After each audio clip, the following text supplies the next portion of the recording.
Class last time ਜਦੋਂ ਅਸੀਂ chemical bonding chapter ਕਰ ਰਹੇ ਸੀ ਤਾਂ ਅਸੀਂ ਉਹਦੇ ਵਿੱਚ ਕੈਮੀਕਲ ਬੌਂਡ ਦੀ ਡੈਫੀਨੇਸ਼ਨ ਦੇਖੀ ਸੀ। ਦੈਨ ਉਸ ਤੋਂ ਬਾਅਦ ਆਪਾਂ ਦੇਖਿਆ ਸੀ ਕਿ ਇੱਕ ਬਹੁਤ ਇੰਪੋਰਟੈਂਟ ਕੁਐਸਚਨ ਕਿ ਵਾਈ ਡੂ ਐਟਮਸ ਕੰਬਾਈਨ, ਉਹਦਾ ਆਨਸਰ ਦੇਖਿਆ ਸੀ ਕਿ atoms combine ਕਰਦੇ ਆ because they want to attain stable noble gas configuration, nearest noble gas core configuration. And ਉਸ ਤੋਂ ਬਾਅਦ Lewis dot structures ਦੇਖੀਆਂ ਸੀਗੀਆਂ elements ਦੀਆਂ ਕਿ ਕਿਵੇਂ valence electrons ਨੂੰ dot ਦੇ ਨਾਲ chemical symbol ਦੇ around ਲਿਖ ਦਿੰਦੇ ਆ। ਅੱਜ ਅਸੀਂ ਕੀ ਕਰਾਂਗੇ, chemical bonds ਦੀਆਂ ਅਲੱਗ-ਅਲੱਗ types ਦੇ ਵਿੱਚੋਂ ਉਹਦੀ first type ionic bond ਨੂੰ discuss ਕਰਾਂਗੇ।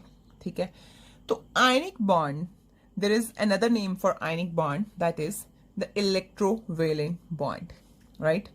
ਹੁਣ ਜਦੋਂ ਵੀ ionic bond ਨੂੰ ਡਿਸਕਸ ਕਰਦੇ ਆ, ਇਹਦੀ ਡੈਫੀਨੇਸ਼ਨ ਨੂੰ ਕਰਨ ਤੋਂ ਪਹਿਲਾਂ ਜਦੋਂ ਵੀ ਅਸੀਂ ionic bond ਨੂੰ ਡਿਸਕਸ ਕਰਦੇ ਆ, ਅਸੀਂ ਹਮੇਸ਼ਾ ਇੱਕ ਐਗਜ਼ਾਮਪਲ ਸਾਡੇ ਦਿਮਾਗ ਦੇ ਵਿੱਚ ਆ ਜਾਂਦੀ ਹੈ, ਕਿਹੜੀ? Sodium chloride, right? ਹੁਣ ਜਦੋਂ ਅਸੀਂ ਦੇਖ ਰਹੇ ਹਾਂ ਸੋਡੀਅਮ ਕਲੋਰਾਈਡ, ਕੀ ਇਹਦੇ ਵਿੱਚ ਸਿਰਫ ਸੋਡੀਅਮ ਨੇ क्लोरीन ਦੇ ਨਾਲ ਬੌਂਡਿੰਗ ਕੀਤੀ ਹੋਈ ਹੈ? ਨਹੀਂ, ਇਹਦੇ ਵਿੱਚ ਸੋਡੀਅਮ ਨੇ ਕਲੋਰੀਨ ਦੇ ਨਾਲ ਬੌਂਡਿੰਗ ਨਹੀਂ ਕੀਤੀ ਹੋਈ, ਬਟ ਸੋਡੀਅਮ ਆਇਨਸ ਨੇ ਕੀ ਕੀਤਾ ਹੋਇਆ ਹੈ? ਕਲੋਰਾਈਡ ਆਇਨਸ ਦੇ ਨਾਲ ਇੱਕ ਬੌਂਡ ਡਿਵੈਲਪ ਕੀਤਾ ਹੋਇਆ ਹੈ। ਇਹਨਾਂ ਨੇ ਆਪਸ ਦੇ ਵਿੱਚ ਇੱਕ ਬੌਂਡ ਡਿਵੈਲਪ ਕੀਤਾ ਹੋਇਆ ਹੈ। ਠੀਕ, ਇਹ ਜਿਹੜਾ ਬੌਂਡ ਹੈ ਇਹ ਕਿਹਦੇ ਕਰਕੇ ਆਇਆ? ਇਹ ਆਇਆ due to electrostatic forces of attraction. ਠੀਕ, ਅੱਛਾ, ਹੁਣ ਇਹਨੂੰ ਸਮਝਣ ਵਾਸਤੇ ਕੀ ਕਰਾਂਗੇ, ਅਸੀਂ ਇੱਕ ਚੀਜ਼ ਨੂੰ ਅੰਡਰਸਟੈਂਡ ਕਰਾਂਗੇ ਸਭ ਤੋਂ ਪਹਿਲਾਂ। ਹੁਣ ਜੇਕਰ ਮੈਂ ਸੋਡੀਅਮ ਦੀ ਗੱਲ ਕਰਾਂ, ਉਹਦਾ ਸਿੰਬਲ Na ਹੈ, ਉਹਦਾ ਐਟੋਮਿਕ ਨੰਬਰ 11 ਹੈ। ਠੀਕ, ਉਹਦੀ ਇਲੈਕਟ੍ਰੋਨਿਕ ਕਨਫਿਗਰੇਸ਼ਨ ਲਿਖਾਂ ਤਾਂ ਮੈਂ ਲਿਖਾਂਗੀ 1s2 2s2 2p6 and 3s1। ਇਸੇ ਚੀਜ਼ ਨੂੰ ਅਗਰ ਮੈਂ ਸ਼ੈਲਸ ਦੇ ਵਿੱਚ ਕਨਵਰਟ ਕਰ ਲਾਂ तो मेरे को KLM शैल आणगे, और जिहदे विच K दे विच 2 इलैक्ट्रॉन, L शैल दे विच 8 इलैक्ट्रॉन्स और M शैल दे विच मेरे को 1 इलैक्ट्रॉन होगा। ठीक है, हुण जदों एक सोडियम एटम दी गल कर रहे हैं ना, दैट इज इलैक्ट्रिकली न्यूट्रल। सारे एटम्स इलैक्ट्रिकली न्यूट्रल हुंदे ने। क्वेश्चन है वाई? इस करके बिकॉज ਇਹਨਾਂ ਦੇ ਵਿੱਚ ਨੰਬਰ ਆਫ ਪ੍ਰੋਟੋਨਸ ਤੇ ਨੰਬਰ ਆਫ ਇਲੈਕਟ੍ਰॉन्स ਕੀ ਹੁੰਦੇ ਨੇ? ਸੇਮ। ਹੁਣ ਅਗਰ ਮੈਂ ਸੋਡੀਅਮ ਦੀ ਗੱਲ ਕਰਾਂ, ਠੀਕ ਹੈ, ਮੇਰੇ ਕੋਲੇ ਇੱਕ ਸੋਡੀਅਮ ਦਾ ਐਟਮ ਹੋਵੇ, ਉਹਦੇ ਸੈਂਟਰ ਦੇ ਵਿੱਚ ਕੀ ਹੋਊਗਾ? ਆਬਵੀਅਸਲੀ ਉਹਦਾ ਨਿਊਕਲੀਅਸ ਹੋਊਗਾ। ਨਿਊਕਲੀਅਸ ਦੇ ਵਿੱਚ ਕੌਣ ਹੋਣਗੇ? ਪ੍ਰੋਟੋਨਸ ਤੇ ਨਿਊਟਰੋਨਸ ਹੋਣਗੇ। ਪ੍ਰੋਟੋਨ ਕਿੰਨੇ ਹੋਣਗੇ? ਪ੍ਰੋਟੋਨ ਸੇਮ ਹੋਣਗੇ ਜਿੰਨਾ ਉਹਨਾਂ ਦਾ ਐਟੋਮਿਕ ਨੰਬਰ ਹੈ, ਤਾਂ ਕਿੰਨੇ ਹੋਣਗੇ? 11, ਰਾਈਟ? ਉਸ ਤੋਂ ਬਾਅਦ ਗੱਲ ਆਂਦੀ ਪਈ ਹੈ ਇਲੈਕਟ੍ਰॉन्स ਦੀ। ਇਲੈਕਟ੍ਰॉन ਕਿੰਨੇ ਹੋਣਗੇ? ਇਲੈਕਟ੍ਰॉन ਵੀ ਕਿੰਨੇ ਹੋਣਗੇ ਤੁਹਾਡੇ ਕੋਲੇ? 11। ਜਦੋਂ ਮੈਂ ਕਿਹਦੀ ਗੱਲ ਕਰ ਰਹੀ ਹਾਂ? ਮੈਂ ਇੱਕ ਨਿਊਟਰਲ ਐਟਮ ਦੀ ਗੱਲ ਕਰ ਰਹੀ ਹਾਂ। ਠੀਕ, ਪਰ ਹਰ ਇੱਕ ਐਟਮ ਕੀ ਚਾਹੁੰਦਾ ਹੈ? ਸਟੇਬਿਲਿਟੀ ਚਾਹੁੰਦਾ ਹੈ। ਸਟੇਬਿਲਿਟੀ ਕਿੱਦਾਂ ਆਉਂਦੀ ਹੈ? ਸਟੇਬਿਲਿਟੀ ਦੇ ਨਾਲ ਕੀ ਆਉਂਦਾ ਹੈ? ਸਟੇਬਿਲਿਟੀ ਦੇ ਨਾਲ ਮਿਨੀਮਮ એનર્ਜੀ ਆਉਂਦੀ ਹੈ ਔਰ ਚੀਜ਼ ਸਟੇਬਲ ਹੋ ਜਾਂਦੀ ਹੈ। ਹੁਣ ਸੋਡੀਅਮ ਕੋਲ ਸਟੇਬਿਲਿਟੀ ਕਦੋਂ ਆਊਗੀ? ਜਦੋਂ ਇਹ ਆਪਣਾ ਇੱਕ ਇਲੈਕਟ੍ਰॉन ਹੈ ਜਿਹੜਾ ਵੈਲੈਂਸ ਇਲੈਕਟ੍ਰॉन ਨੂੰ ਲੂਜ਼ ਕਰ ਦੂਗਾ, ਤਾਂ ਇਹ ਨੀਅਰੈਸਟ ਨੋਬਲ ਗੈਸ ਨਿਓਨ, ਠੀਕ, ਜਿਹਦੇ ਕੋਲੇ ਆਕਟੇਟ ਕੰਪਲੀਟ ਹੈ, ਉਹਦੇ ਵਰਗਾ ਬਣ ਜਾਊਗਾ।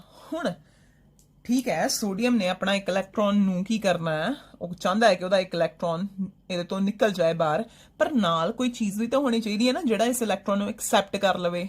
ਤੋਂ ਉਦੋਂ ਰੋਲ ਆਉਂਦਾ ਕਲੋਰੀਨ ਦਾ। ਤਾਂ ਕਲੋਰੀਨ ਜਿਹੜਾ ਐਟੋਮਿਕ ਨੰਬਰ ਕਿੰਨਾ ਹੈ? 17 ਹੈ।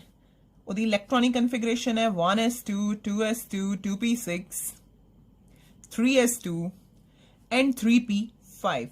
ਠੀਕ, ਹੁਣ ਅਗਰ ਮੈਂ ਇਹਨੂੰ ਵੀ K L M ਸ਼ੈਲਸ ਦੇ ਵਿੱਚ ਇਲੈਕਟ੍ਰॉन्स ਡਿਸਟ੍ਰੀਬਿਊਟ ਕਰਨੇ ਹੋਣ ਤਾਂ ਮੈਂ K ਦੇ ਵਿੱਚ 2 ਇਲੈਕਟ੍ਰॉन, L ਦੇ ਵਿੱਚ 8 ਇਲੈਕਟ੍ਰॉन ਔਰ M ਦੇ ਵਿੱਚ 7 ਇਲੈਕਟ੍रॉन्स ਐਡ ਕਰਾਂਗੀ। ਠੀਕ, ਹੁਣ ਕਿਉਂਕਿ ਕਲੋਰੀਨ ਦੇ ਕੋਲੇ ਵੀ ਵੈਲੈਂਸ ਸ਼ੈਲ ਦੇ ਵਿੱਚ ਇੱਕ ਇਲੈਕਟ੍ਰॉन ਘੱਟ ਹੈ ਨੋਬਲ ਗੈਸ ਕਨਫਿਗਰੇਸ਼ਨ ਅਟੇਨ ਤੋਂ, ਹੈ ਨਾ, ਅਟੇਨ ਕਰਨ ਤੋਂ ਇੱਕ ਇਲੈਕਟ੍ਰॉन ਘੱਟ ਹੈ, ਤਾਂ ਇਹ ਕੀ ਚਾਹੂਗਾ? ਇਹ ਚਾਹੂਗਾ ਇਹ ਕੀ ਕਰ ਲਵੇ? ਗੇਨ ਕਰ ਲਏ, ਗੇਨ ਆਫ ਇਲੈਕਟ੍ਰॉन्स ਹੋ ਜਾਣ ਇਹਦੇ ਕੋਲੇ, ਤਾਂ ਜੋ ਇਹ ਵੀ ਕੀ ਹੋ ਜਾਏ? ਸਟੇਬਲ ਹੋ ਜਾਏ ਔਰ ਕਿਹਦੇ ਵਰਗਾ ਬਣ ਜਾਏ? ਆਰਗਨ ਵਰਗਾ ਬਣ ਜਾਏ, ਬਿਕਾਜ਼ ਆਰਗਨ ਦੀ ਇਲੈਕਟ੍ਰੋਨਿਕ ਕਨਫਿਗਰੇਸ਼ਨ ਹੈ 288। ਠੀਕ ਹੈ, atomic number 18 and 8 electrons in the valence shell। So ਇਸ ਰੀਜ਼ਨ ਕਰਕੇ ਕੀ ਹੁੰਦਾ ਪਿਆ? तो इस ਇਸ ਰੀਜ਼ਨ ਕਰਕੇ ਇਹ ਦੋਨੋਂ ਜਾਣੇ ਨੀਅਰੈਸਟ ਨੋਬਲ ਗੈਸਸ ਬਣਨਾ ਚਾਹੁੰਦੇ ਆ, ਉਹਨਾਂ ਵਰਗੀ ਇਲੈਕਟ੍ਰੋਨਿਕ ਕਨਫਿਗਰੇਸ਼ਨ ਚਾਹੁੰਦੇ ਆ, ਜਿਸ ਕਰਕੇ ਕੀ ਹੁੰਦਾ ਹੈ, ਸੋਡੀਅਮ ਆਪਣਾ ਵੈਲੈਂਸ ਇਲੈਕਟ੍ਰੋਨ ਕਲੋਰੀਨ ਨੂੰ ਕੰਪਲੀਟਲੀ ਟ੍ਰਾਂਸਫਰ ਕਰ ਦਿੰਦਾ ਹੈ। ਹੁਣ ਦੇਖੋ ਲੂਇਸ ਸਿੰਬਲਸ ਕਿੰਨੇ ਹੈਲਪਫੁਲ ਨੇ, ਹੈਨਾ।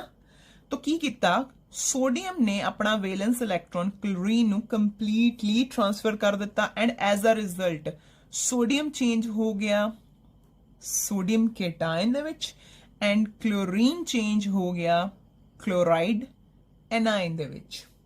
ਠੀਕ, ਹੁਣ ਸੋਡੀਅਮ ਤੇ ਪੋਜ਼ਿਟਿਵ ਚਾਰਜ ਕਿਉਂ ਆਇਆ? ਸੋਡੀਅਮ ਦੇ ਕੋਲੇ ਕੀ ਸੀ? ਸੋਡੀਅਮ ਦੇ ਕੋਲੇ ਜੇਕਰ ਗੱਲ ਕਰੀਏ ਪ੍ਰੋਟੋਨਸ ਤੇ ਇਲੈਕਟ੍ਰੋਨਸ ਕਿੰਨੇ ਕਿੰਨੇ ਸੀ? ਪ੍ਰੋਟੋਨਸ ਸੀਗੇ 11, ਇਲੈਕਟ੍ਰੋਨਸ ਵੀ ਸੀ 11। ਜਦੋਂ ਸੋਡੀਅਮ ਚੇਂਜ ਹੋਇਆ ਸੋਡੀਅਮ ਆਇਨ ਦੇ ਵਿੱਚ ਨੰਬਰ ਆਫ ਪ੍ਰੋਟੋਨਸ ਸੇਮ ਰਹੇ ਬਟ ਕੌਣ ਚੇਂਜ ਹੋ ਗਏ? ਇਲੈਕਟ੍ਰੋਨਸ ਕਿੰਨੇ ਰਹਿ ਗਏ? 10। ਹੁਣ ਓਵਰਆਲ ਦੇਖ ਲਓ, ਪ੍ਰੋਟੋਨਸ ਤੇ ਪੋਜ਼ਿਟਿਵ ਚਾਰਜ ਹੁੰਦਾ, ਇਲੈਕਟ੍ਰੋਨਸ ਤੇ ਨੈਗੇਟਿਵ ਚਾਰਜ ਹੁੰਦਾ। ਇਹਨਾਂ ਦੋਨਾਂ ਨੂੰ ਸੈਟਲ ਕਰਕੇ ਚਾਰਜ ਕਿੰਨਾ ਬਚਦਾ ਪਿਆ? +1, ਜਿਸ ਕਰਕੇ ਸੋਡੀਅਮ ਤੇ ਕਿੰਨਾ ਚਾਰਜ ਆ ਗਿਆ? ਪੋਜ਼ਿਟਿਵ। ਠੀਕ, ਉਸ ਤੋਂ ਬਾਅਦ ਜੇਕਰ ਮੈਂ ਕਲੋਰੀਨ ਦੀ ਗੱਲ ਕਰਾਂ, ਕਲੋਰੀਨ ਐਟਮ ਦੀ, ਉਹਦੇ ਵਿੱਚ ਪ੍ਰੋਟੋਨਸ ਕਿੰਨੇ ਨੇ?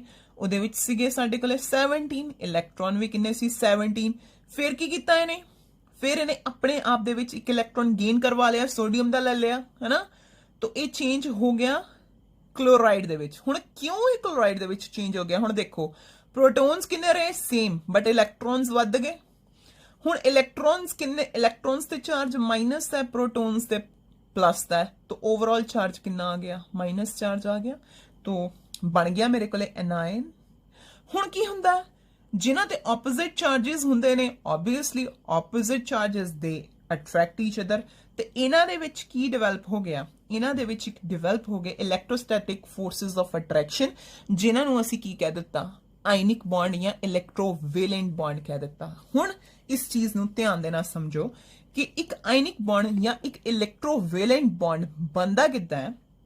when there is complete transference of electrons from one atom to another so that both can acquire stable noble gas configuration. Rather, I can say the nearest noble gas configuration.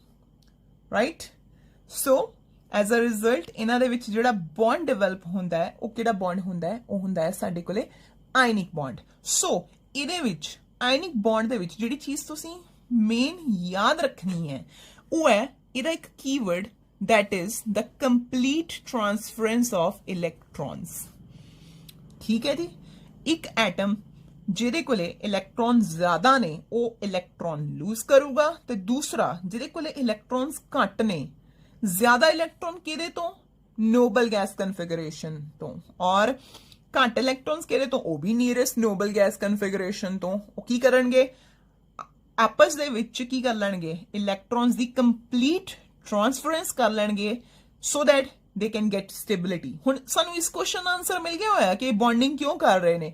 ਇਹ bonding ਕਰ ਰਹੇ ਨੇ ਕਿਉਂਕਿ ਇਹ stability ਚਾਹੁੰਦੇ ਨੇ, ਇਹ nearest Nobel gas core ਕਨਫਿਗਰੇਸ਼ਨ ਚਾਹੁੰਦੇ ਨੇ, ਇਸ ਕਰਕੇ ਇਹ ਕੀ ਕਰ ਰਹੇ ਨੇ? ਬੌਂਡਿੰਗ ਕਰ ਰਹੇ ਨੇ। ਹੁਣ ਬੌਂਡਿੰਗ ਦੀ ਟਾਈਪ ਕਿਹੜੀ ਹੈ? ਇੱਥੇ ਕੀ ਹੋ ਰਿਹਾ? Complete transference of electron. ਔਰ ਕੰਪਲੀਟ ਟ੍ਰਾਂਸਫਰੈਂਸ ਆਫ ਇਲੈਕਟ੍ਰੋਨਸ ਦੇ ਨਾਲ ਹੋ ਕੀ ਰਿਹਾ? ਪ੍ਰੋਟੋਨਸ ਤੇ ਤਾਂ ਕੋਈ ਇਫੈਕਟ ਨਹੀਂ ਪੈ ਰਿਹਾ, ਬਟ ਇਲੈਕਟ੍ਰੋਨਸ ਦਾ number in case of cations ਘਟ ਰਿਹਾ, ਇਨ ਕੇਸ ਆਫ ਐਨਾਇਨਸ ਵੱਧ ਰਿਹਾ। ਐਜ਼ ਅ ਰਿਜ਼ਲਟ ਉਹਨਾਂ ਤੇ ਚਾਰजेस ਡਿਵੈਲਪ ਹੋ ਰਹੇ ਨੇ।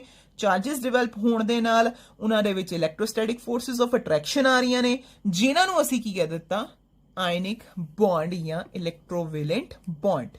ਠੀਕ, ਹੁਣ ਸਿਮਿਲਰਲੀ ਅਸੀਂ ਜਿਹੜੇ ਇਹ ਆਇਨਿਕ ਬੌਂਡ ਨੇ, ਇਹਨਾਂ ਨੂੰ ਦੋ ਐਗਜ਼ਾਮਪਲਸ ਦੇ ਵਿੱਚ ਹੋਰ ਡਿਸਕਸ ਕਰਾਂਗੇ। ਨੈਕਸਟ ਦੇਖੋ, ਫਾਰਮੇਸ਼ਨ ਆਫ ਕੈਲਸ਼ੀਅਮ ਫਲੋਰਾਈਡ। ਠੀਕ, ਕੈਲਸ਼ੀਅਮ ਫਲੋਰਾਈਡ ਜੇਕਰ ਮੈਂ ਸਟਾਰਟ ਕਰਦੇ ਹਾਂ ਕੈਲਸ਼ੀਅਮ ਤੋਂ।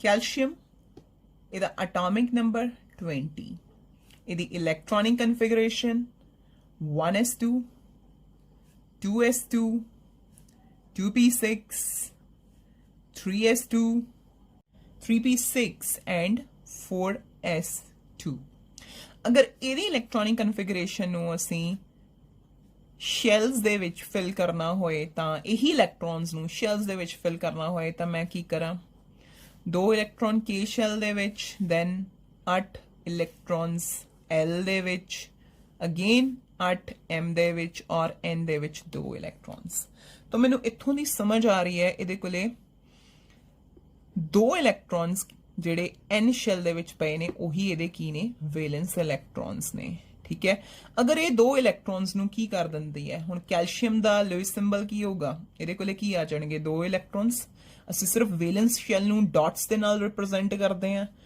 ਹੁਣ ਅਗਰ ਇਹ 2 ਇਲੈਕਟ੍ਰੋਨਸ ਨੂੰ ਲੂਜ਼ ਕਰ ਦਿੰਦੀ ਹੈ ਤਾਂ ਇਹ ਕੀ ਬਣ ਜਾਂਦੀ ਹੈ ਆਰਗੋਨ ਵਰਗੀ ਬਣ ਜਾਊਗੀ ਆਰਗੋਨ ਦੀ ਇਲੈਕਟ੍ਰੋਨਿਕ ਕਨਫਿਗਰੇਸ਼ਨ ਅਸੀਂ ਹੁਣੇ ਹਲੇ ਲਿਖੀ ਸੀ ਉਹਦੇ ਕੋਲੇ ਕਿੰਨੇ ਹੁੰਦੇ ਨੇ ਟੋਟਲ 18 ਇਲੈਕਟ੍ਰੋਨਸ ਹੁੰਦੇ ਨੇ 8 ਇਲੈਕਟ੍ਰੋਨਸ ਇਨ ਦਾ ਵੈਲੈਂਸ ਸ਼ੈਲ ਮਤਲਬ ਉਹਦਾ ਆਕਟੇਟ ਕੀ ਹੋਇਆ ਹੁੰਦਾ ਹੈ ਤੁਹਾਡੇ ਕੋਲੇ ਕੰਪਲੀਟ ਹੋਇਆ ਹੁੰਦਾ ਹੈ ਠੀਕ ਅੱਛਾ ਜੀ ਇਹ ਤਾਂ ਹੋ ਗਈ ਕੈਲਸ਼ੀਅਮ ਦੀ ਹੁਣ ਫਲੋਰਾਈਡ ਕੈਲਸ਼ੀਅਮ ਫਲੋਰਾਈਡ ਨਹੀਂ ਡਾਇਰੈਕਟਲੀ ਲਿਖਾਂਗੇ ਅਸੀਂ ਪਹਿਲਾਂ ਲਿਖਾਂਗੇ ਫਲੋਰੀਨ ਵੀ know its atomic number it's 9 ਔਰ ਇਹਦੀ ਇਲੈਕਟ੍ਰੋਨਿਕ ਕਨਫਿਗਰੇਸ਼ਨ ਹੋਗੀ 1s2 2s2 ਐਂਡ 2p5 ਠੀਕ ਅਗਰ ਮੈਂ K ਸ਼ੈਲ ਦੇ ਵਿੱਚ ਫਿਲ ਕਰਾਂ ਤਾਂ 2 ਆ ਜਾਣਗੇ ਔਰ ਮੈਂ ਅੱਗੇ L ਸ਼ੈਲ ਦੇ ਵਿੱਚ ਫਿਲ ਕਰਾਂ ਤਾਂ ਮੇਰੇ ਕੋਲੇ 7 ਆ ਜਾਣਗੇ ਰਾਈਟ ਤੋ ਹੁਣ ਇਹ ਕੀ ਕਰਨਾ ਚਾਹੁੰਦੀ ਹੈ ਇਹ ਬਣਨਾ ਚਾਹੁੰਦੀ ਹੈ ਕਿਹਦੇ ਵਰਗੀ ਇਹ ਬਣਨਾ ਚਾਹੁੰਦੀ ਹੈ ਬਿਲਕੁਲ ਇਹਦੇ ਨਾਲ ਪਈ ਹੈ ਨੀਓਨ ਜਿਹੜਾ ਐਟੋਮਿਕ ਨੰਬਰ 10 ਹੈ ਔਰ ਉਹਦੀ ਇਲੈਕਟ੍ਰੋਨਿਕ ਕਨਫਿਗਰੇਸ਼ਨ ਹੈ 28 ਮਤਲਬ ਉਹਦਾ ਵੀ ਆਕਟੇਟ ਕੀ ਹੈ ਕੰਪਲੀਟ ਹੈ ਤੋ ਜਿਹੜੀ ਫਲੋਰੀਨ ਹੈ ਉਹ ਇਹਦੇ ਵਾਂਗ ਬਣਨਾ ਚਾਹੁੰਦੀ ਹੈ ਹੁਣ ਕੀ ਹੋਊਗਾ ਨੈਕਸਟ ਇਹਦੇ ਵਿੱਚ ਤੁਹਾਡੇ ਕੋਲੇ ਕੈਲਸ਼ੀਅਮ ਹੈ ਠੀਕ ਆਪਾਂ ਫਲੋਰੀਨ ਦਾ ਵੀ ਲੂਇਸ ਸਿੰਬਲ ਲਿਖ ਲੈਂਦੇ ਆ ਤਾਂ ਫਲੋਰੀਨ ਦੇ ਕੋਲੇ ਕਿੰਨੇ ਇਲੈਕਟ੍ਰੋਨਸ ਦਾ ਵੈਲੈਂਸ ਸ਼ੈਲ ਦੇ ਵਿੱਚ 7 ਇਲੈਕਟ੍ਰੋਨਸ ਹੈ ਤਾਂ ਇਹ ਬਣ ਗਿਆ ਮੇਰੇ ਕੋਲੇ ਇਹਦਾ ਲੂਇਸ ਸਿੰਬਲ ਹੁਣ ਕੈਲਸ਼ੀਅਮ ਦੇ ਕੋਲੇ ਨੇ 2 ਇਲੈਕਟ੍ਰੋਨਸ ਠੀਕ ਹੈ ਉਹਨੇ ਇਹ ਲੂਜ਼ ਕਰਨੇ ਆ ਫਲੋਰੀਨ ਕੀ ਕਰ ਰਹੀ ਹੈ ਫਲੋਰੀਨ ਨੂੰ ਵੀ 1 ਇਲੈਕਟ੍ਰੋਨ ਚਾਹੀਦਾ ਬਟ ਫਲੋਰੀਨ ਨੂੰ ਤਾਂ ਸਿਰਫ 1 ਇਲੈਕਟ੍ਰੋਨ ਚਾਹੀਦਾ ਇਹਦੇ ਕੋਲ 2 ਹੈ ਤਾਂ ਕੀ ਕਰੂਗਾ ਇੱਕ ਹੋਰ ਫਲੋਰੀਨ ਆ ਜਾਊਗਾ ਠੀਕ ਔਰ ਐਜ਼ ਅ ਰਿਜ਼ਲਟ ਕੈਲਸ਼ੀਅਮ ਕੀ ਕਰੂਗਾ ਕੈਲਸ਼ੀਅਮ ਆਪਣਾ 1 ਇਲੈਕਟ੍ਰੋਨ ਦੇ ਦੂਗਾ ਇੱਕ ਫਲੋਰੀਨ ਨੂੰ ਔਰ ਦੂਸਰਾ ਇਲੈਕਟ੍ਰੋਨ ਦੇ ਦੂਗਾ ਦੂਸਰੇ ਫਲੋਰੀਨ ਨੂੰ ਠੀਕ ਹੈ ਔਰ ਐਜ਼ ਅ ਰਿਜ਼ਲਟ ਤੁਹਾਡੇ ਕੋਲੇ ਜਿਹੜੀ ਨੈਟ ਚੀਜ਼ ਬਣੂਗੀ ਉਹ ਕੀ ਬਣੂਗੀ ਹੁਣ ਕੈਲਸ਼ੀਅਮ ਨੇ ਕਿੰਨੇ ਇਲੈਕਟ੍ਰੋਨ ਲੂਜ਼ ਕਰ ਦਿੱਤੇ ਹੈਨਾ ਹੁਣ ਜੇਕਰ ਮੈਂ ਕੈਲਸ਼ੀਅਮ ਨੂੰ ਲਿਖਾਂ ਇਹਦੇ ਵਿੱਚ ਪ੍ਰੋਟੋਨਸ ਕਿੰਨੇ ਸੀ ਤਾਂ ਇਲੈਕਟ੍ਰੋਨਸ ਕਿੰਨੇ ਸੀ ਤਾਂ ਤੁਸੀਂ ਕਹੋਗੇ ਪ੍ਰੋਟੋਨਸ 20 ਸੀ ਇਲੈਕਟ੍ਰੋਨਸ ਕਿੰਨੇ ਸੀ ਇਹ ਵੀ 20 ਹੀ ਸੀ ਬਟ ਫਿਰ ਇਹਨੇ ਕੀ ਕੀਤਾ ਇਹ ਚੇਂਜ ਹੋ ਗਿਆ ਕੈਲਸ਼ੀਅਮ 2 ਪੋਜ਼ਿਟਿਵ ਦੇ ਵਿੱਚ ਕਿਦਾਂ ਬਾय द लॉस ऑफ 2 ਇਲੈਕਟ੍ਰੋਨਸ ਤੋ ਪ੍ਰੋਟੋਨਸ ਦਾ ਤਾਂ ਕੁਝ ਫਰਕ ਨਹੀਂ ਪਿਆ ਕਿਹਦੇ ਤੇ ਫਰਕ ਪਿਆ ਇਲੈਕਟ੍ਰੋਨਸ ਤੇ ਕਿੰਨੇ ਰਹਿ ਗਏ 18 ਤੋ ਇਹਨਾਂ ਤੇ ਨੈਗੇਟਿਵ ਹੁੰਦਾ ਇਹਨਾਂ ਤੇ ਪੋਜ਼ਿਟਿਵ ਹੁੰਦਾ ਓਵਰਆਲ ਆਨਸਰ ਕਿੰਨਾ ਆਊਗਾ +2 ਦੈਟਸ ਵਾਈ ਇਹਦੇ ਤੇ ਹੁਣ ਚਾਰਜ ਕਿੰਨਾ ਆ ਜਾਊਗਾ 2 ਪੋਜ਼ਿਟਿਵ ਆ ਜਾਊਗਾ ਠੀਕ ਹੈ ਔਰ ਨਾਲ ਦੀ ਨਾਲ ਇਹਦੀ ਇਲੈਕਟ੍ਰੋਨਿਕ ਕਨਫਿਗਰੇਸ਼ਨ ਕੀ ਹੋਗੀ 288 ਇਹ ਬਿਲਕੁਲ ਕਿਹਦੇ ਵਰਗਾ ਬਣ ਗਿਆ ਆਰਗੋਨ ਵਰਗਾ ਬਣ ਗਿਆ ਠੀਕ ਹੈ ਨਾਲ ਦੀ ਨਾਲ ਹੁਣ ਇਹਦੇ ਕੋਲੇ 2 ਫਲੋਰੀਨ ਵੀ ਪਏ ਹੋਏ ਨੇ ਹੁਣ ਫਲੋਰੀਨ ਨਹੀਂ ਰਹਿ ਗਏ ਕਿਉਂਕਿ ਉਹਨਾਂ ਨੇ ਕੀ ਕਰ ਲਿਆ ਉਹਨਾਂ ਨੇ ਇੱਕ ਇਲੈਕਟ੍ਰੋਨ ਹੋਰ ਗੇਨ ਕਰ ਲਿਆ ਠੀਕ ਹੈ ਹੁਣ ਫਲੋਰੀਨ ਦੇ ਕੇਸ ਦੇ ਵਿੱਚ ਕੀ ਹੋਇਆ ਫਲੋਰੀਨ ਪ੍ਰੋਟੋਨਸ ਕਿੰਨੇ ਸੀ ਨੰਬਰ ਆਫ ਪ੍ਰੋਟੋਨਸ ਤੇ ਨੰਬਰ ਆਫ ਇਲੈਕਟ੍ਰੋਨਸ ਕਿੰਨੇ ਸੀ ਇੱਧਰ ਵੀ ਕਿੰਨੇ ਸੀ 9 ਸੀ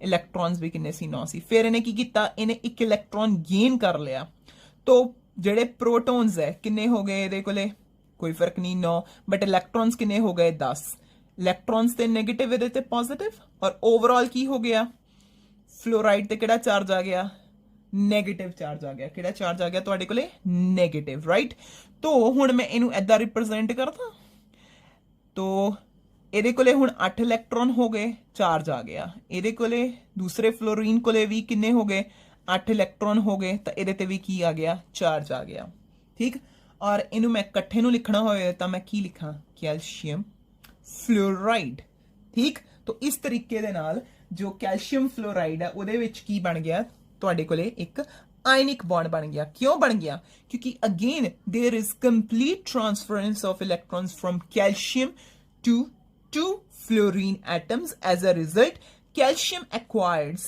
2 positive charge and changes to cation, and 2 fluorine atoms they also get negative charges and changes to ਤੁਹਾਨੂੰ ਇੱਕ ਕੰਮ ਸਿਮਿਲਰਲੀ ਤੁਸੀਂ ਫਾਰਮੇਸ਼ਨ ਡਿਸਕਸ ਕਰਨੀ ਹੈ ਮੈਗਨੀਸ਼ੀਅਮ ਆਕਸਾਈਡ ਦੀ, ਠੀਕ।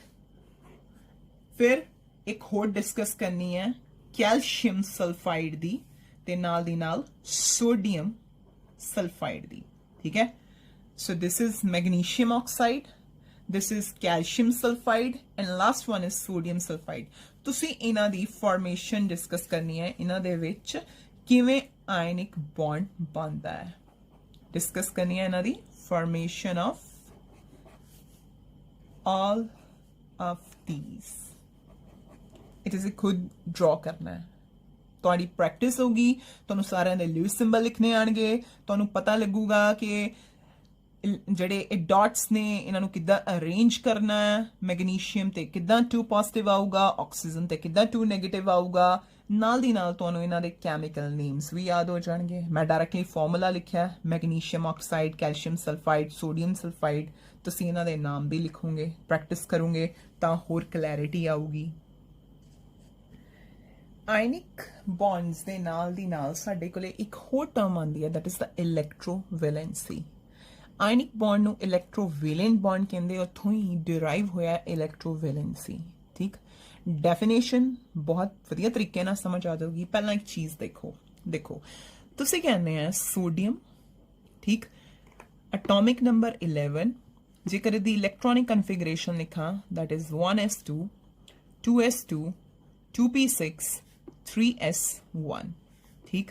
ਇਹਦੀ ਇਲੈਕਟ੍ਰੋਨਿਕ ਕਨਫਿਗਰੇਸ਼ਨ ਨੂੰ ਮੈਂ ਕੀ ਕਰ ਰਹੇ ਹਾਂ ਇਨ ਟਰਮਸ ਆਫ KLM ਲਿਖ ਰਹੇ ਹਾਂ, ਸ਼ੈਲਸ ਦੇ ਵਿੱਚ ਇਲੈਕਟ੍ਰੋਨਸ ਫਿਲ ਕਰ ਰਹੇ ਹਾਂ, K ਦੇ ਵਿੱਚ 2 then 8 then 1। ਤੋ ਤੁਹਾਨੂੰ ਇਲੈਕਟ੍ਰੋਨਿਕ ਕਨਫਿਗਰੇਸ਼ਨ ਲਿਖਦੇ ਹੀ ਇੱਕ ਚੀਜ਼ ਸਮਝ ਲੱਗਦੀ ਵੀ ਹੈ ਕਿ ਇਹਦੇ ਕੋਲੇ ਵੈਲੈਂਸ ਇਲੈਕਟ੍ਰੋਨਸ ਕਿੰਨੇ ਆ, ਇਹਦੇ ਕੋਲੇ ਵੈਲੈਂਸ ਇਲੈਕਟ੍ਰੋਨਸ ਨੇ, ਤੁਹਾਡੇ ਸੋਡੀਅਮ ਕੋਲੇ ਕਿੰਨੇ, ਭਲਾ 1। ਤੋ ਇਹ ਕੀ ਕਰੂਗਾ, ਇੱਕ ਇਲੈਕਟ੍ਰੋਨ ਜੇਕਰ ਲੂਜ਼ ਕਰ ਦੂਗਾ ਤਾਂ ਬਾਕੀ ਜਿਹੜੀ ਇਲੈਕਟ੍ਰੋਨਿਕ ਕਨਫਿਗਰੇਸ਼ਨ ਬਚਦੀ ਹੈ ਉਹ ਕਿੱਦਾਂ ਦੀ ਆ ਜਾਊਗੀ, ਨੋਬਲ ਗੈਸ ਵਰਗੀ ਆ ਜਾਊਗੀ। ਨੋਬਲ ਗੈਸ ਕਿਹੜੀ, ਇਹਦੇ ਨੀਅਰੈਸਟ ਨੋਬਲ ਗੈਸ ਕਿਹੜੀ ਪਈ ਹੋਈ ਹੈ, ਨੀਓਨ ਪਈ ਹੋਈ ਹੈ, ਠੀਕ ਹੈ ਜੀ। ਨੀਓਨ with 2 8 configuration having 8 electrons in the valence shell means in case of neon its octet is complete, and sodium it also wants electronic configuration like neon because it wants to get stability. So एक ही करूँगा अपना एक electron lose कर दूंगा, ठीक, एक electron lose करूँगा। अच्छा जी, हुन याद रखियो तुसी क्या एक इलेक्ट्रॉन लूज करूँगा। Magnesium with atomic number 12 same ਇਹਦੀ electronic configuration 1s2 2s2 2p6 and then 3s2, right। तो ਇਹਨਾਂ ਨੂੰ ਵੀ ਕੀ ਕਰਦੇ ਆ ਅਸੀਂ ਕਿ LM ਸ਼ੈਲ ਦੇ ਵਿੱਚ ਲਿਖ ਲੈਂਦੇ ਆ। ਤੋ ਜੇਕਰ ਮੈਂ ਮੈਂਸ਼ਨ ਕਰਾਂ ਇੱਧਰ K ਦੇ ਵਿੱਚ ਆਣਗੇ 2 ਇਲੈਕਟ੍ਰੋਨਸ, L ਦੇ ਵਿੱਚ ਆਣਗੇ 8 ਇਲੈਕਟ੍ਰੋਨਸ ਐਂਡ M ਦੇ ਵਿੱਚ ਆਣਗੇ ਮੇਰੇ ਕੋਲੇ 2 ਇਲੈਕਟ੍ਰੋਨਸ, ਠੀਕ। ਤੋ ਵੈਲੈਂਸ ਇਲੈਕਟ੍ਰੋਨਸ ਕਿੰਨੇ ਨੇ, ਵੈਲੈਂਸ ਇਲੈਕਟ੍ਰੋਨਸ ਨੇ ਇਹਦੇ ਵਿੱਚ ਕਿੰਨੇ ਸਾਡੇ ਕੋਲੇ 2, ਐਂਡ ਐਜ਼ ਅ ਰਿਜ਼ਲਟ ਇਹਨੂੰ ਨੀਓਨ ਵਰਗਾ ਜੇਕਰ ਬਣਨਾ ਮੈਗਨੀਸ਼ੀਅਮ ਨੂੰ ਤਾਂ ਕਿੰਨੇ ਇਲੈਕਟ੍ਰੋਨਸ ਲੂਜ਼ ਕਰਨੇ ਪੈਣਗੇ, 2 ਕਰਨੇ ਪੈਣਗੇ, ਤਾਂ ਹੀ ਇਹ ਨੀਓਨ ਵਰਗਾ ਬਣ ਸਕਦਾ ਹੈ, ਰਾਈਟ। ਅੱਛਾ ਜੀ, ਉਸ ਤੋਂ ਬਾਅਦ ਗੱਲ ਕਰਦੇ ਹਾਂ ਕੈਲਸ਼ੀਅਮ ਦੀ। ਕੈਲਸ਼ੀਅਮ ਨੂੰ ਹੁਣੇ ਡਿਸਕਸ ਕੀਤਾ ਸੀ, 20 atomic number, electronic configuration is 1s2 2s2 2p6 3s2 3p6 and 4s2, count ਕਰ ਲੈਣਾ 20 ਨੇ, ਠੀਕ। ਅਗਰ ਅਸੀਂ ਇਹਦੇ ਇਲੈਕਟ੍ਰੋਨਸ ਨੂੰ ਸ਼ੈਲਸ ਦੇ ਵਿੱਚ ਡਿਸਟ੍ਰੀਬਿਊਟ ਕਰੀਏ ਤਾਂ ਇਹ ਆਣਗੇ 2 8 8 and 2, ਰਾਈਟ। ਤਾਂ ਇਹਦੇ ਕੋਲੇ ਵੈਲੈਂਸ ਇਲੈਕਟ੍ਰੋਨ ਕਿੰਨੇ ਨੇ, 2। ਇਹਨੂੰ ਕੀ ਕਰਨਾ ਪਊਗਾ, ਇਹਨਾਂ 2 ਵੈਲੈਂਸ ਇਲੈਕਟ੍ਰੋਨ ਨੂੰ ਲੂਜ਼ ਕਰਨਾ ਪਊਗਾ, ਠੀਕ। ਇਹਨੂੰ ਇਹ ਲੂਜ਼ ਕਰਨਾ ਪਊਗਾ ਤਾਂ ਹੀ ਇਹ ਕਿਹਦੇ ਵਰਗਾ ਬਣ ਸਕਦਾ ਹੈ। ਇਹਦੇ ਨੀਅਰੈਸਟ ਕੌਣ ਪਿਆ ਹੋਇਆ, ਇਹਦੇ ਨੀਅਰੈਸਟ ਪਿਆ ਹੋਇਆ organ with electronic configuration 2 8 8 means 8 electrons in valence shell, so argon's octet is complete and calcium wants to get complete its octet by losing 2 electrons, right। तो ਸੋਡੀਅਮ ਨੇ ਲੂਜ਼ ਕਰਨਾ ਹੈ, ਸੋਡੀਅਮ ਨੂੰ ਲੂਜ਼ ਕਰਨਾ ਆਪਣੇ ਆਪ ਦੇ ਵਿੱਚੋਂ 1 ਇਲੈਕਟ੍ਰੋਨ, ਮੈਗਨੀਸ਼ੀਅਮ ਆਪਣੇ ਆਪ ਦੇ ਵਿੱਚੋਂ 2 ਇਲੈਕਟ੍ਰੋਨ ਨੂੰ ਬਾਹਰ ਕੱਢਣਾ ਚਾਹੁੰਦਾ ਹੈ, ਕੈਲਸ਼ੀਅਮ ਵੀ ਆਪਣੇ ਆਪ ਦੇ ਵਿੱਚੋਂ 2 ਇਲੈਕਟ੍ਰੋਨਸ ਨੂੰ ਬਾਹਰ ਕੱਢਣਾ ਚਾਹੁੰਦਾ ਹੈ। ਸੋਡੀਅਮ ਕਿਹਦੇ ਵਰਗਾ ਬਣ ਜਾਊਗਾ, ਨੀਓਨ ਵਰਗਾ ਬਣ ਜਾਊਗਾ, ਠੀਕ ਹੈ, and it will require positive charge. Magnesium ਕਿਹਦੇ ਵਰਗਾ ਬਣ ਜਾਊਗਾ, ਇਹ ਵੀ ਨੀਓਨ ਵਰਗਾ ਬਣ ਜਾਊਗਾ, but it will require 2 positive charge. And last calcium will also equate 2 positive charge ਆ ਜਾਊਗਾ ਤੇ ਇਹ ਆਰਗਨ ਵਰਗਾ ਬਣ ਜਾਊਗਾ। ਹੁਣ ਇਹ ਕੀ ਕਰਦੇ ਪਏ ਸਾਰੇ ਆਪਣੇ ਆਪ ਦੇ ਵਿੱਚੋਂ ਕੁਝ ਇਲੈਕਟ੍ਰੋਨਸ ਨੂੰ ਲੂਜ਼ ਕਰ ਰਹੇ ਨੇ। ਤੋ ਇਹ ਕਿੰਨੇ ਇਲੈਕਟ੍ਰੋਨਸ ਲੂਜ਼ ਕਰਦੇ ਨੇ ਤਾਂ ਜੋ ਇਹ ਨੋਬਲ ਗੈਸ ਕਨਫੀਗਰੇਸ਼ਨ ਨੂੰ ਅਟੇਨ ਕਰ ਲੈਣ। ਉਹ ਕੀ ਹੋਗੀ ਇਹਨਾਂ ਦੀ ਇਲੈਕਟ੍ਰੋਵੈਲੈਂਸੀ। ਤੋ ਸੋਡੀਅਮ ਦੀ ਇਲੈਕਟ੍ਰੋਵੈਲੈਂਸੀ ਕਿੰਨੀ ਹੋਗੀ 1, ਮੈਗਨੀਸ਼ੀਅਮ ਦੀ ਕਿੰਨੀ ਹੋਗੀ 2, ਕੈਲਸ਼ੀਅਮ ਦੀ ਕਿੰਨੀ ਹੋਗੀ 2। ਠੀਕ ਹੈ, ਬਟ ਹੁਣ ਇਹ ਨਹੀਂ ਕਿ ਇਲੈਕਟ੍ਰੋਵੈਲੈਂਸੀ ਦਾ ਜਿਹੜਾ ਪੈਰਾਮੀਟਰ ਆ ਉਹ ਕਿੰਨੇ ਇਲੈਕਟ੍ਰੋਨ ਲੂਜ਼ ਕਰਦੇ ਆ, ਇਹਦੇ ਤੇ ਹੀ ਹੈ। ਨਾਲ ਦੀ ਨਾਲ ਕੀ ਹੈ, ਕਿੰਨੇ ਇਲੈਕਟ੍ਰੋਨ ਗੇਨ ਕੀਤੇ ਜਾ ਸਕਦੇ ਆ। ਫॉर एग्जांपल ਜੇ ਮੈਂ ਫਲੋਰੀਨ ਦੀ ਗੱਲ ਕਰਾਂ, atomic number 9, electronic configuration is 1s2 2s2 2p5। ਠੀਕ, ਤੋ ਇਹਦੇ ਕੋਲੇ ਕਿੰਨੇ ਨੇ 2 and 7, ਤੋ 7 ਵੈਲੈਂਸ ਇਲੈਕਟ੍ਰੋਨਸ ਨੇ।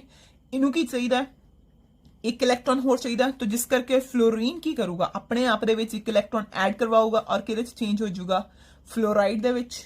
ਠੀਕ, ਤੋ ਇਲੈਕਟ੍ਰੋਨ ਗੇਨ ਕਰੇ ਕਿੰਨੇ ਨੰਬਰ ਆਫ ਇਲੈਕਟ੍ਰੋਨਸ ਨੂੰ ਗੇਨ ਕੀਤਾ ਸੋ ਦੈਟ ਉਹ ਕਿਹਦੇ ਵਿੱਚ ਚੇਂਜ ਹੋ ਜਾਣ, ਨੋਬਲ ਗੈਸ ਕਨਫੀਗਰੇਸ਼ਨ ਨੂੰ ਅਟੇਨ ਕਰ ਲੈਣ।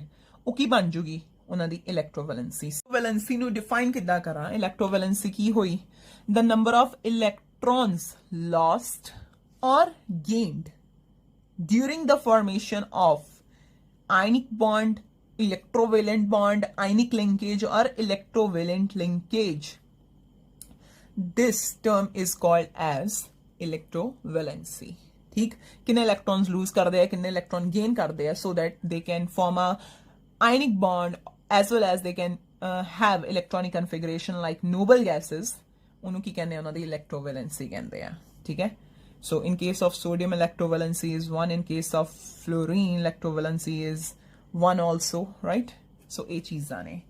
next ਅਸੀਂ ਇਹਦੇ ਵਿੱਚ discuss ਕਰਾਂਗੇ properties of ionic compounds.